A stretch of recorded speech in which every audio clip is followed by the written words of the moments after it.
Si intreccia con l'indagine dello Scicco di Roma l'inchiesta sul finanziamento al terrorismo internazionale condotta dalla Procura di Venezia, che ha indagato 2 imprenditori di nazionalità siriana, uno di San Donà, l'altro di Musile di Piave, nei confronti dei quali è stata mossa l'accusa di riciclaggio internazionale e finanziamento di condotte a scopo di terrorismo.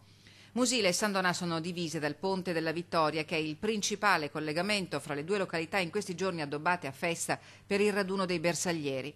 Tra la gente la notizia strillata dalle locandine dei quotidiani locali ha destato sorpresa e curiosità. Questa notizia in edicola questa mattina come è stata commentata?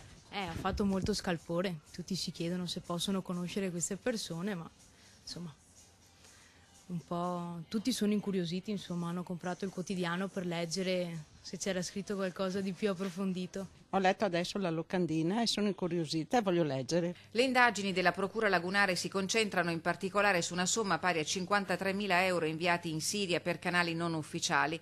L'imprenditore di Musile ha detto agli inquirenti che quella somma gli sarebbe servita per acquistare una casa in Siria e che avrebbe scelto di inviare il denaro brevi manu per risparmiare sulle tasse. Se quei soldi siano realmente finiti nelle mani dei terroristi combattenti del gruppo di Al-Qaeda al-Nusra è tutto da dimostrare, ma nonostante tutto a Musile resta forte la preoccupazione. Non è una cosa che dà sicurezza e tranquillità. Sapere che certa gente nel territorio magari guadagna dei soldi in maniere anche magari non proprio lecite per finanziare quello che sappiamo bene non è una cosa bella, non si è tranquilli. Già 2 o 3 anni fa c'era un altro qua a Musile che finanziava il terrorismo, che poi è andato a abitare a San Donà, credo.